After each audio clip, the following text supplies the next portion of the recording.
राम राम। जय माँ भारती, जय हिंदुस्तान। आप सभी का मेरे YouTube चैनल सच्चे साक्षात्कार में हार्दिक अभिनंदन एवं स्वागत है। आप सब समर्थन जबरदस्त दे रहे हैं, सहयोग ऐतिहासिक कर रहे हैं। आप सबको हार्दिक धन्यवाद और निवेदन कि कृपया सब्सक्राइब, शेयर और फॉरवर्ड सभी व्हाट्सएप ग्रुप में करते रहिएगा। नेशनल हेराल्ड केस आज बहुत ज्यादा चर्चा के केंद्र में बना हुआ है। अभी इसलिए क्योंकि ईडी ने राहुल गांधी और सोनिया गांधी और सुमन दुबे और सैम पित्रोदा के खिलाफ चार्जशीट दायर कर दी। बड़ा सरल भाषा में मैं आपको बताने की कोशिश करता हूं कि क्या इस केस में राहुल और सोनिया जी जेल जा सकते हैं? क्या जाने अनजाने राहुल और सोनिया गांधी और उनकी टीम ने बहुत बड़ी गलती कर दी? क्या जो कांग्रेस पार्टी के लॉयर हैं बड़े बड़े, जो इनकम टैक्स या पार्टी के सिस्टम को वकील लोग देखते हैं या टैक्स कंसल्टेंट लोग देखते हैं, क्या उन लोगों ने अपने स्वार्थ में राहुल गांधी और सोनिया गांधी को फंसवा दिया? आकलन करते हैं, समझने का प्रयास करते हैं। देखिए 1938 सब जानते हैं, आजादी की लड़ाई में स्वतंत्रता संग्राम सेनानियों ने लगभग 5000 देश के स्वतंत्रता संग्राम सेनानी, जिसमें मेरे भी पूर्वज और आपके भी पूर्वज ने मिलकर अंग्रेजों के साथ मिलकर एक पेपर की शुरुआत की, नेशनल हेराल्ड। बाद में नवजीवन और बाद में कौमी एकता भी पेपर इससे निकाले गए। नेहरू जी भी इस पेपर को निकालने में सहयोगी रहे। 5000 स्वतंत्रता संग्राम सेनानियों के साथ नेहरू जी भी शामिल थे, जो बाद में देखिए आप, बाद में 1966 के आसपास उन्होंने इस संस्था से त्याग पत्र दे दिया। जो संस्था ये पेपर को निकालती थी उसको हम AGL बोलेंगे, एसोसिएट जनरल लिमिटेड, AGL बोलेंगे। इसकी कुल संपत्ति पूरे भारत देश में दिल्ली से लखनऊ से लेकर मुंबई तक 2000 करोड़ है। मैं बड़ी सरल भाषा में बताने का प्रयास करता हूं। 2000 करोड़ की संपत्ति किसकी? देश के हमारे आपके पूर्वज जिन्होंने अंग्रेजों के खिलाफ लड़ा। हमारे पूर्वज मैं इसलिए बोलता हूं क्योंकि हमारे पूर्वज दो पूर्वज, मेरे परिवार के दो लोगों को फांसी हुई और 3 लोग फ्रीडम फाइटर हैं मेरे परिवार में, ठीक? इसलिए मैं अपना परिवार बोलता हूं, आपका भी परिवार के लोग। अब आजादी के बाद ये पेपर कितना चला कितना नहीं चला एक अलग विषय है। इस संस्था में कई दुकानें हैं, कई कॉम्प्लेक्स हैं, कई अपार्टमेंट हैं। किसमें? AGL के। जो पेपर निकालता था, संपत्ति बढ़ती गई बढ़ती गई बढ़ती गई। फिर 2010 में ये बंद होता है, पेपर निकलना बंद होता है जैसा कांग्रेस पार्टी बता रही है। और 2011 में सोनिया गांधी और राहुल गांधी, ऑस्कर फर्नांडिस और मोतीलाल वोरा, सुमन दुबे और सैम पित्रोदा एक कंपनी बनाते हैं जिसको बोलते हैं यंग इंडिया। यंग इंडिया क्या करता है कि जब ये पेपर बंद हुआ और नेशनल हेराल्ड मतलब AGL को लोन की जरूरत पड़ी, पैसे की जरूरत पड़ी, तो कांग्रेस पार्टी 90 करोड़ रुपया का लोन देती है AGL को। उसको आप नेशनल हेराल्ड समझिए। जबकि कोई भी राजनीतिक दल किसी को चंदा कैसे दे सकता है? वो तो चंदा लेता है। पहला प्रश्न तो यहीं पे उठता है। खैर, दे दिए। अब उसके बाद क्या हुआ? सोनिया और राहुल जी ने 76% मतलब 80% की मालकिन और मालिक राहुल और सोनिया बन गए। किसके? नेशनल हेराल्ड के। कैसे बन गए? जो 90 करोड़ का शेयर था उसको यंग इंडिया को ट्रांसफर हो गया और मालिक 2000 करोड़ की संपत्ति की मालिक कौन बन गई? Young India limited. National Herald को पूरी तरह से अपने अधिकार में ले लिया यंग इंडिया।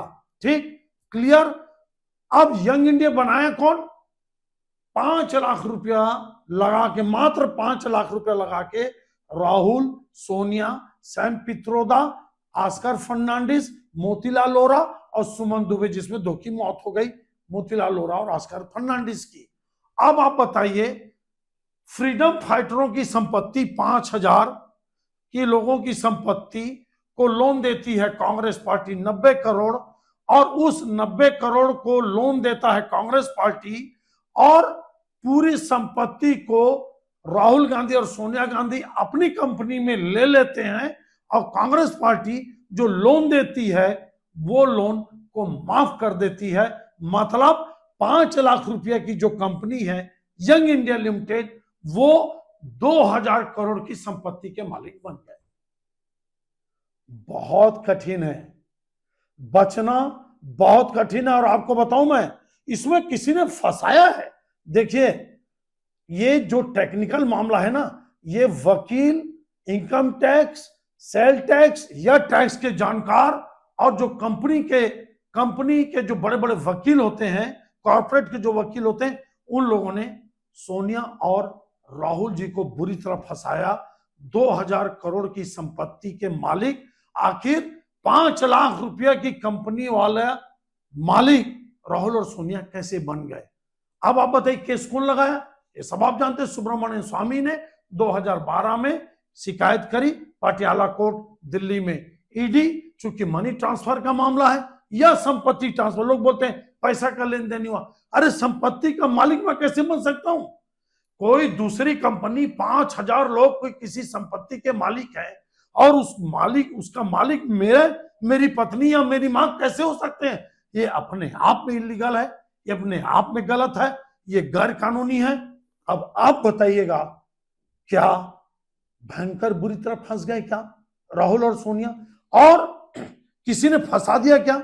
मैं आपको बता रहा हूं कि राहुल और सोनिया को स्वार्थ में या सत्ता के मोह में या राज्यसभा, लोकसभा या मंत्री बनने के लालच में जो कांग्रेस के बड़े वकील हैं, जो बड़े लॉयर हैं, चाहे वो किसी भी फील्ड के हों, चाहे टैक्स के हों, चाहे कॉर्पोरेट के हों, चाहे इनकम टैक्स के हों, इन लोगों ने गांधी परिवार को, मेरे को लगता है, बहुत बुरी तरह फंसा दिया। अब कोर्ट फैसला करेगा। चार्जशीट कोर्ट में दाखिल हो गई है दिल्ली की राउज एवेन्यू कोर्ट में। अब कोर्ट फैसला करेगा क्या ईडी का आरोप सही है, और अगर सही है तो जेल जाना तय है, क्योंकि मामला 2000 करोड़ की संपत्ति का गलत ढंग से मालिक बनना यह अपने आप में गलत है। मेरे को लगता है कि यहाँ पे किसी ने बहुत बड़ी साजिश करी गांधी परिवार के साथ। मेरा अपना मान्यता है कि गलत तो हुआ है, जबरदस्त तरीके से गलत हुआ है। अगर 90 करोड़ रुपया नेशनल हेराल्ड को चाहिए था तो 2000 करोड़ की संपत्ति में 90 करोड़ को बेच देते, क्या दिक्कत था? फिर नहीं बेचे तो वो जो 90 करोड़ का लोन था, वो लोन लेने वाले एजीएल से, नेशनल हेराल्ड से वसूल लेते कोर्ट के माध्यम से। इसमें गांधी परिवार को बीच में आने की जरूरत नहीं थी। मेरे को लगता है कि बहुत बड़ी गलती हो गई, बहुत बड़ा अपराध हो गया। अब न्यायालय ही तय करेगा कि क्या सोनिया गांधी, राहुल गांधी जेल जाएंगे कि नहीं। लेकिन मेरे को लगता है अपराध बहुत बड़ा हो गया।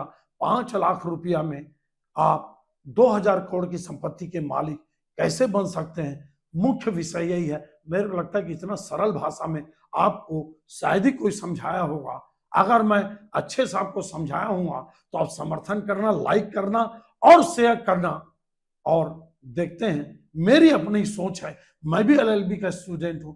मेरे को लगता है बहुत बड़ी गलती कर दी। अब कोर्ट कितनी बड़ी सजा देती है, कि भरी करता है गांधी परिवार को, राहुल जी और सोनिया जी को, उनकी टीम को, ये वक्त बताएगा। इंतजार करते हैं कोर्ट के फैसले का। यह कन्वर्सेशन आपको कैसा लगा आप जरूर बताइए। लेकिन मेरे चैनल को सब्सक्राइब करना मत भूलिए, और सभी मेरे जितने भी विश्लेषण, समीक्षाकरण आपको अच्छे लगते हो उनको हिंदुस्तान के सभी व्हाट्सएप ग्रुप में आप जरूर भेजिएगा। आप सबका धन्यवाद। जय हिंद, जय छत्तीसगढ़।